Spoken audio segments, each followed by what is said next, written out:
Woke up the next morning, the sun is just splitting the skies. We come down for breakfast, and I cannot tell you the smile on this man's face. And I just looked at him and said, "What's going on? Why are you so happy this morning?" He goes, "I just woke up in St. Andrews, and I looked out my window at the first hole and the 18th hole and the road hole. I stood on the first tee with him that day. He just put his arm around me and he said, I will never forget this trip." This is On the Tee with HMB. I'm DJ Jones, and that was the voice of Ian Dalzell, PGA Head Professional at Huntingdon Valley Country Club. As you'll hear shortly, Ian's story from St. Andrews has an interesting twist. But we'd like to pause here to welcome you to the first episode of our revamped podcast. As you might recall, On the Tee with H&B began its life years ago and was primarily dedicated to our golf course and hotel partners across the pond. Those original episodes still live over on our YouTube channel, but today we've reimagined the show by turning the spotlight on PGA professionals from around the country, inviting them to come and talk golf, life, and travel. So without further ado, we hope you enjoy the rest of our conversation with Ian Dalzell.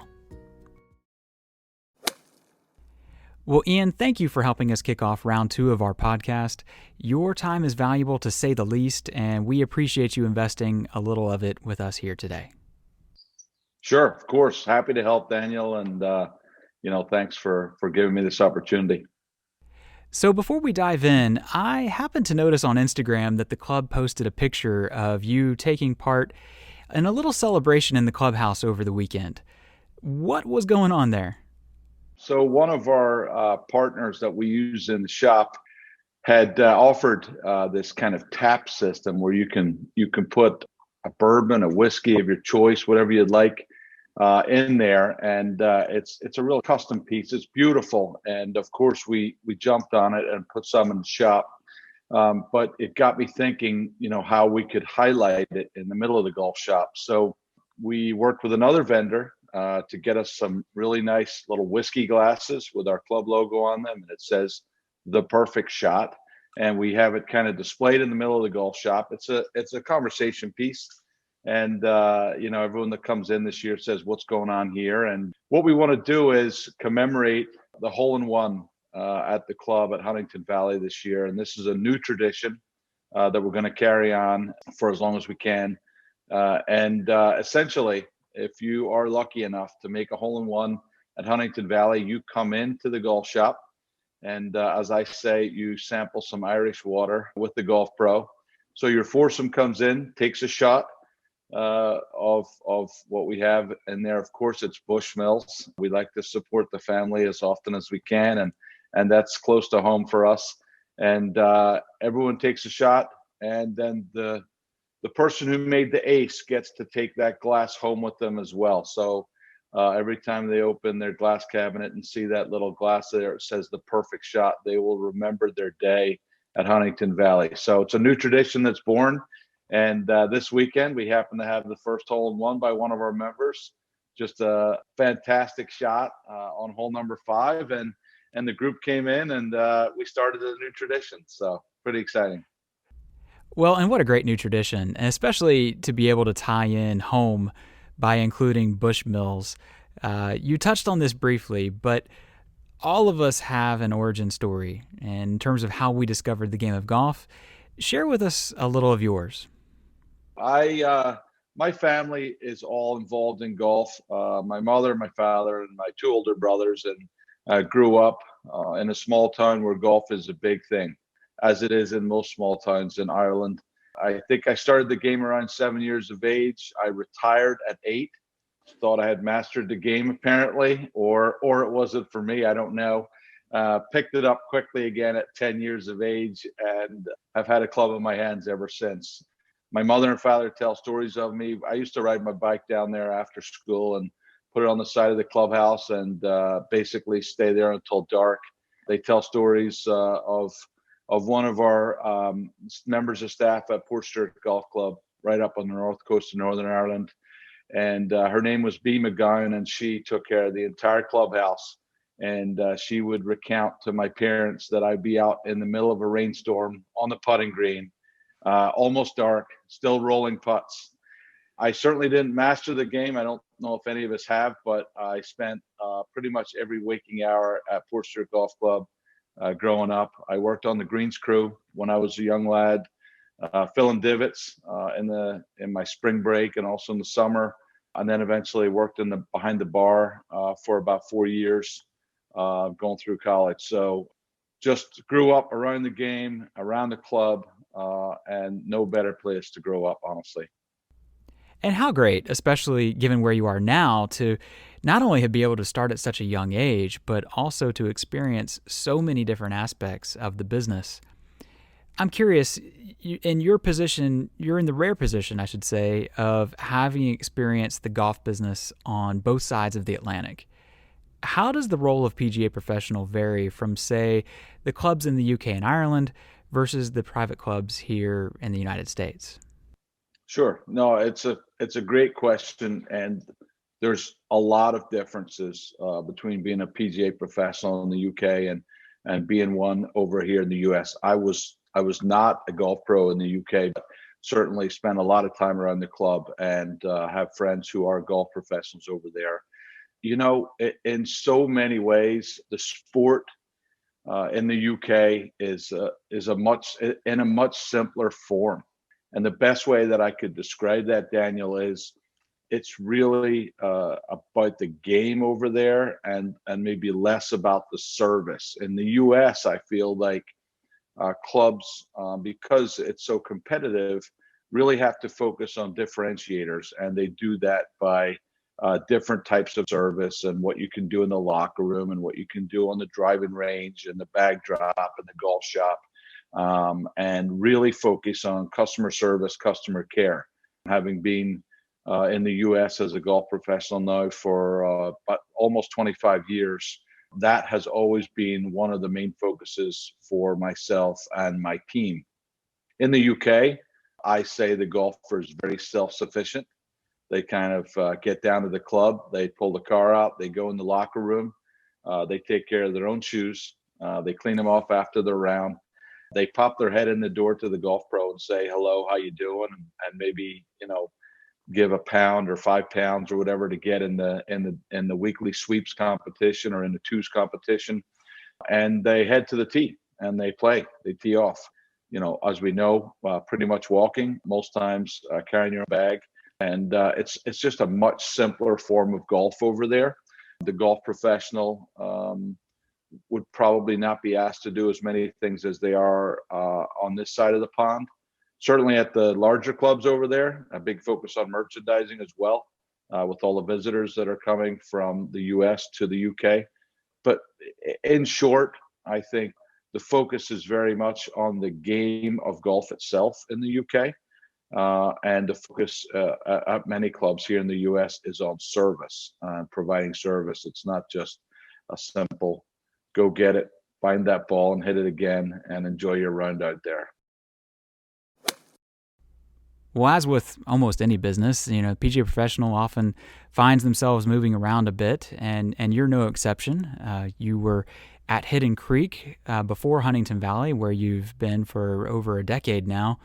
I'm curious, what kind of challenges and opportunities did that transition present to you? Sure, yeah. I was at Hidden Creek Golf Club down at New Jersey Shore, which was a private for-profit and a startup. So it was a brand new club, Core and Crenshaw, phenomenal piece of land. That presented challenges that I'd never had before. I was coming in as an assistant pro. It was my first head pro job. Wonderful challenges to build a program, to build culture, to build different events that would be appealing to the membership, and policies and procedures, and to try to build out, what a good golf experience would be like if you could start fresh. And it was a absolutely wonderful learning ground, absolutely wonderful experience at Hidden Creek. And juxtaposition, fortunate to get a position at Huntingdon Valley Country Club, which next year will celebrate its 125th year. And so coming to a club that's member owned, not for profit. So the focus is on making sure that the service is there, but coming into an operation where the events and the programming is fairly established. So a little challenge there to try to take what's already there and take the rich history of a club like Huntingdon Valley, which has such a phenomenal history in the Philadelphia area and beyond, quite frankly, and try to put some personal touches into the operation, try to make small improvements as we see them, and involve the team, and obviously take the time to learn the membership and learn what their wants and needs are, and how we can best deliver them. So, in many ways, Daniel, the two clubs, while very different in structure, the end goal is the same, right? To make sure that every player that comes through there, member or guest, has a quality golf experience. And I think we do that every day as a team. We don't always get it right, but we always learn from it. That's kind of what we do in our business. And I don't know if every industry is like this, but the golf pros share ideas. They're willing to help. They're willing to share. And when we go to other clubs and facilities, we pick little things that could make our golf experience even better, and we bring them back to our club. Well, you touched on a good point there. With such a long and rich history already in place at Huntingdon Valley, what has travel brought to the equation that may have been missing?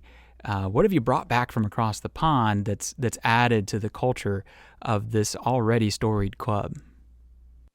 Sure, yeah. So prominently displayed in the golf shop always was a big aerial photo of Royal Portrush, to always have that story about how great golf is back in the UK, back in Ireland and Scotland, all over really. And again, we touched on it at the start of this with regard to that tap with the Bushmills. It's a good conversation piece. Honestly, it's probably one area that the club didn't delve into prior to me arriving, which was taking golf trips far and wide with the membership. It's an incredible benefit to our members to have a golf professional there who wants to travel and who wants to help set these experiences up. And that's what they really are. They're life experiences, Daniel, to go play St. Andrews, play Royal Dornoch, go up to the Highlands, to go to somewhere like Carnoustie, where they see the Open being played, Turnberry, Ballybunion, Waterville, Lahains, Tralee, and on it goes, right?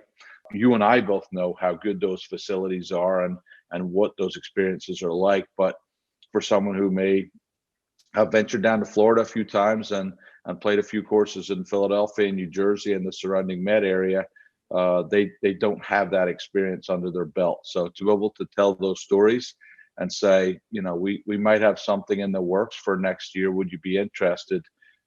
We've seen really good, strong interest and satisfaction with bringing a travel program to Huntingdon Valley. Again, long, rich history, but this is really something relatively new for the club and its membership.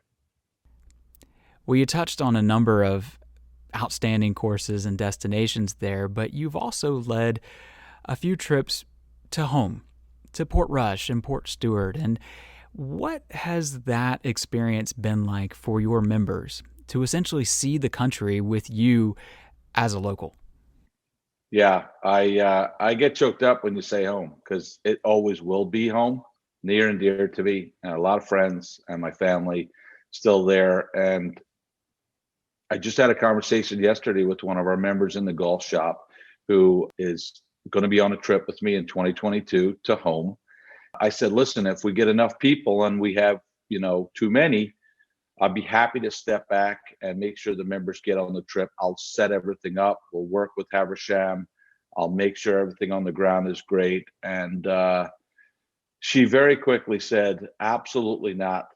The one thing that we want to experience is to be home with you at your club, in your town, and in your community. That's the selling point for us.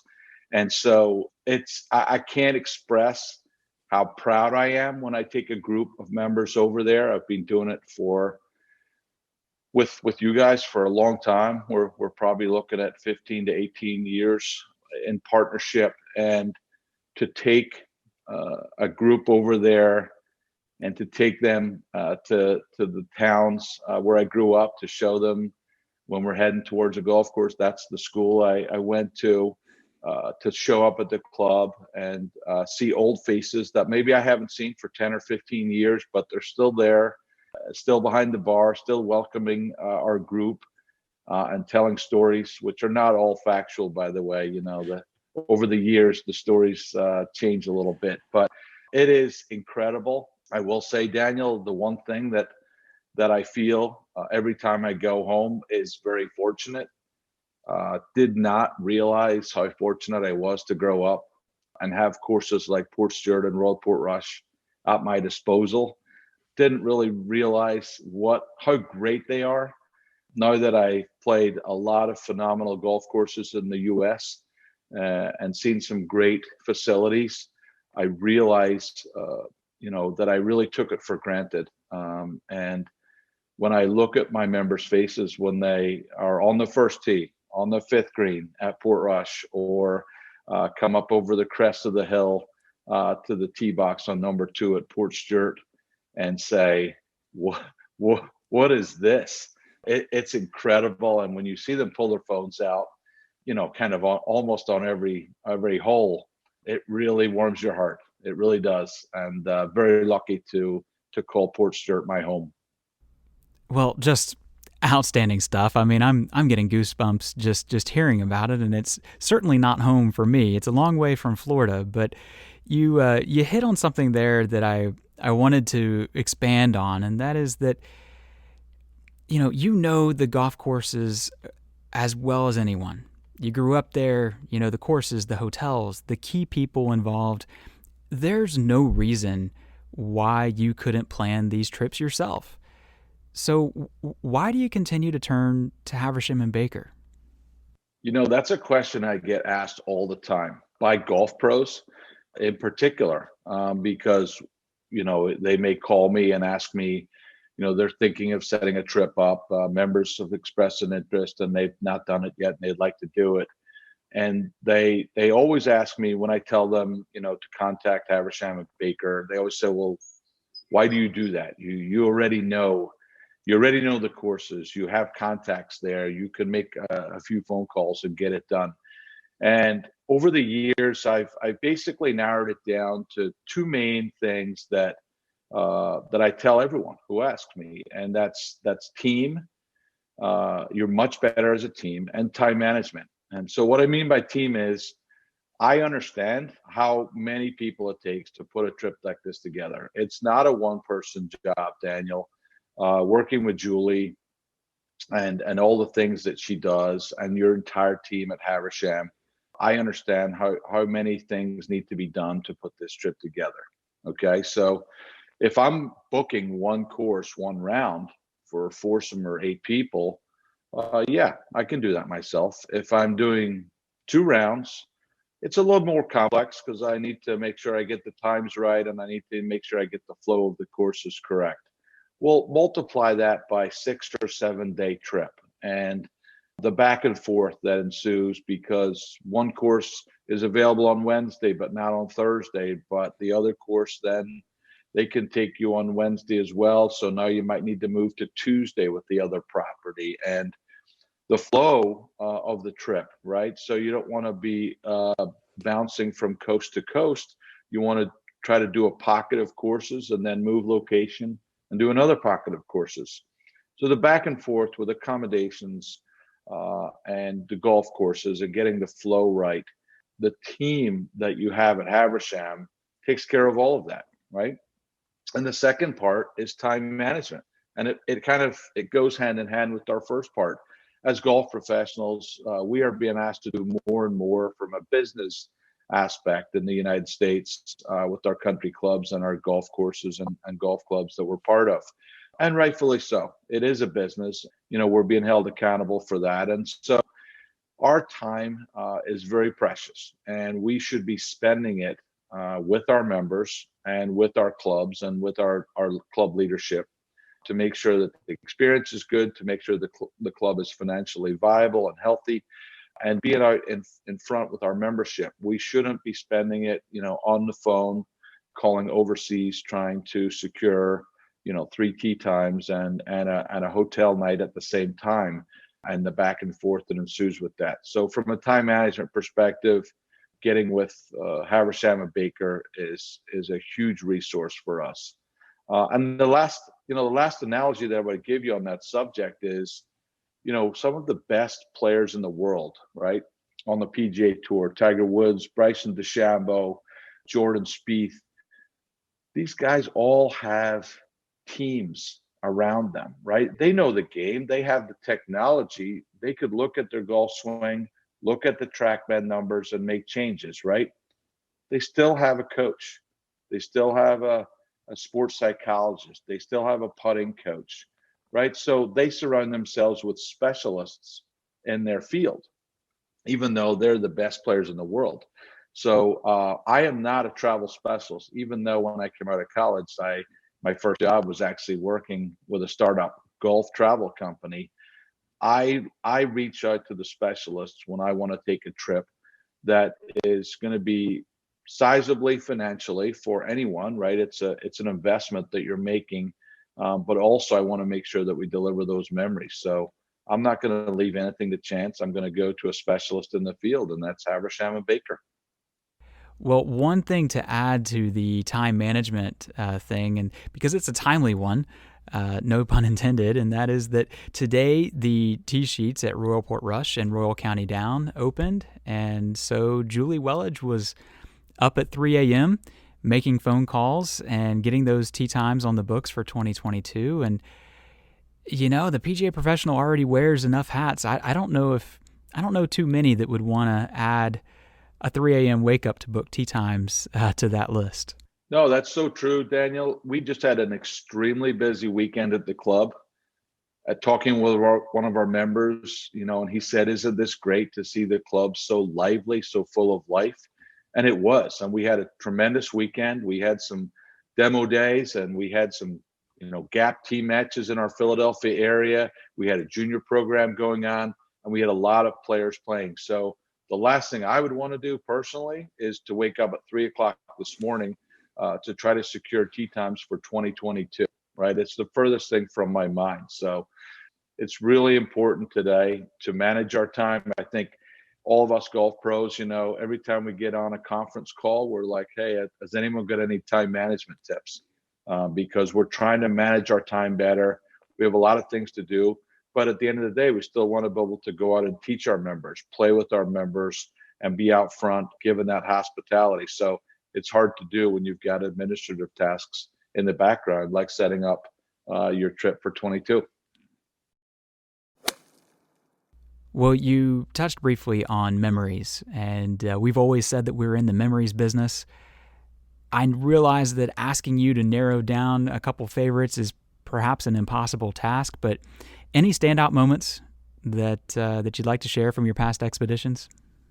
Yeah, listen, of course, Royal Portrush, and anytime I take anyone home, I have so many memories there. But, when I think back on trips that I've taken with our members, there is one memory that really stands out for me, and no surprise that St. Andrews would be involved in that. It's just such an iconic place, such a historic location to take members to. And again, I lived in Scotland for almost a year, coming right out of college, and was fortunate to spend some time at St. Andrews.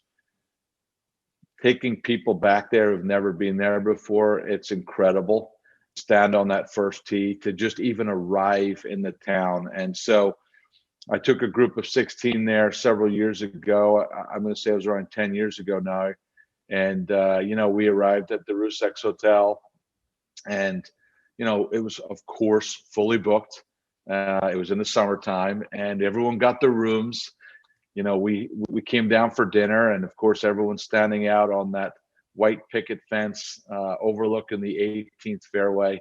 I kind of saw, one of my members' faces, and it was a little different. I was expecting something different, and I said, "Hey, what's going on?" And he said, "Well, I'm so disappointed. My room's not overlooking 18, and obviously we had worked hard to get rooms that were overlooking 18, but it's difficult to do, right?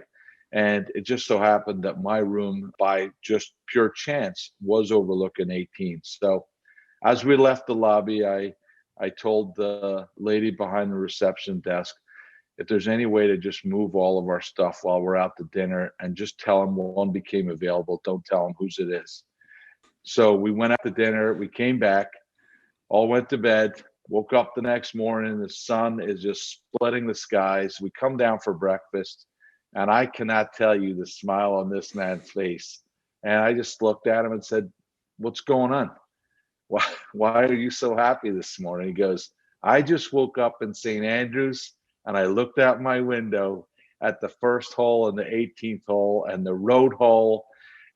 He's like, they moved my room last night. A room came open. I'll never forget that. It was kind of funny that made such a difference to him, but it did. I never told him. He still doesn't know that that we switched rooms under the cover of darkness. But I stood on the first tee with him that day. He just put his arm around me and he said, I will never forget this trip. And do you know what, Daniel? He went back to St. Andrews so many times after that trip. One of his children attended St. Andrews University. And so I know that trip had a huge impact on him. He's a golf aficionado. He loves the game, don't get me wrong. But that went way beyond just a game of golf on that trip. He was inspired by that location, by that little town on the edge of the water. And it's part of his family's history now. It was all because we took a golf trip, a simple golf trip to Scotland about 10 years ago. Well, just outstanding stuff. And obviously, we're going to hope that he doesn't stumble across the link to this podcast somewhere along the way. Otherwise, the story's up. Yeah, I will not be sharing it with him. Well, I have a quick memory to share from one of your trips to St. Andrews, and it may even be the same one. And I don't think you know about this one, but you were in St. Andrews, and we tweeted something along the lines of wishing Ian Dalzell a memorable day at the Old Course with his members, and a gentleman named Mike Ryan chimed in and added, having a pint with Ian Dalzell at the Jigger Inn should be an official itinerary entry on all golf trips to Scotland. And we just thought that was pretty great and right on brand. Yeah, Mike is a dear old friend, and I'm not surprised at all that he crafted something like that. That sounds just like him. You know, golf just brings people together in the best way possible. I'm not surprised that Mike tweeted that out. That's pretty funny. Well, Ian, this has been outstanding. And to put maybe a slight bow on this, I'm curious, any advice that you would pass along to the young PGA professional who's maybe getting going in their career? Yeah, sure. I would tell them to absolutely make travel one of the amenities that they provide, one of the pieces of the program. When a young assistant pro becomes a head pro and tries to, put their stamp on that facility, they're going to focus on things like the events. They're going to focus on ladies programming. They're going to focus on junior golf and family-centric activities.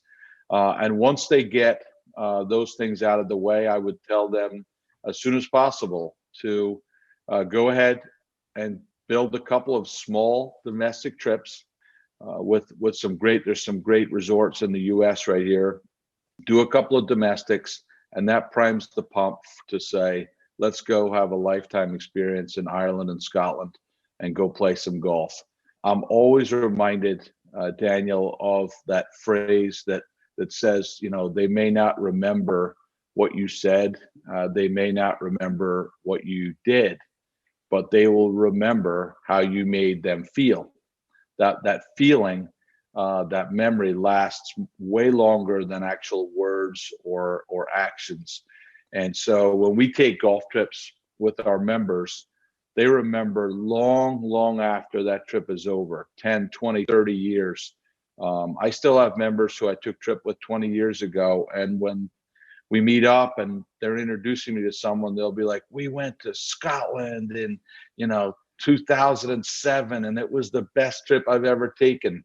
So those memories, they stay they stay in the body and soul for way long after they remember what you may have said or done. And so I would tell young golf professionals, make that travel one of your essentials within your programming that you're going to offer. The bond that you create with the membership is also really telling. I know there's lots of stats out there about members who travel with their club, who have organized travel. The retention of those members is so much stronger than someone who has not traveled. And so, the bond that you create is really incredible. I would say the members get to know you as a real person. You're not just a staff member at the club. They realize that you have a wife or children and a mother and a father, and you have your own challenges that you're dealing with outside of work. And so you really get to know one another. Your conversations when you're on these trips, when you're on the bus, when you're, on the range, before your round at Ballyliffin or whatever, you have these conversations that go much deeper than, hey, can you get me into the event next week? Or could I schedule a lesson with someone? Or can you order me that new wedge? Conversations go so much deeper. And so the relationship, the bond that you create with these members, it's so long lasting. I can tell you categorically, the members that I've traveled with, those are my strongest relationships at the club. No doubt about it. Ian, you have been very generous with your time, and we certainly appreciate it. I'm curious if I could take just a couple more minutes and maybe fire a few lightning round questions at you. Okay. Yeah. Stressful. Favorite course across the pond? I'm a little biased. Royal Of Port course. Rush Golf Club, the best course in the world, bar none. Best club in your bag? Oh, it's definitely my putter. Everyone will tell you that. It's definitely my putter. Favorite hobby or activity off the golf course? I would say my favorite thing is to watch my children playing sports. We have two boys, baseball and golf for our older son, Tyler, and our younger son plays golf, lacrosse, and ice hockey. For Michelle and I, there's no greater pleasure than just to be on the sidelines and watching them playing the sport that they love. Who else should we invite on the podcast? I would think Graham Cliff, good friend of mine at Colorado Golf Club. Graham does a lot of travel with his membership. And last but not least, where to next? I can't wait, Daniel. I've got 2 trips planned for 2022. One with a group that I call Young Guns. It's a young group of guys at the club, and we've done some domestic trips, and we're ready now to go overseas and take a trip, and we're going to Ireland for that trip. And then I also have a couples trip. A ladies only trip. So 7 ladies plus myself. And we're really looking forward to that. And that's also going to be in 2022. So obviously things being what they are in the country, things have been pushed off a little bit and delayed, but we are excited for the planning of those 2 trips. And even though they're 15, 16 months out, the members are already talking about it and looking forward to it. So thank you for this opportunity. And, I look forward to talking with you again soon. Well, it was absolutely our pleasure, Ian. Thank you once again for helping us kick off round 2 of our podcast here. And rest assured that we are counting down the days to those expeditions right alongside you. All right. Wonderful. Great. Cheers. Cheers, Ian.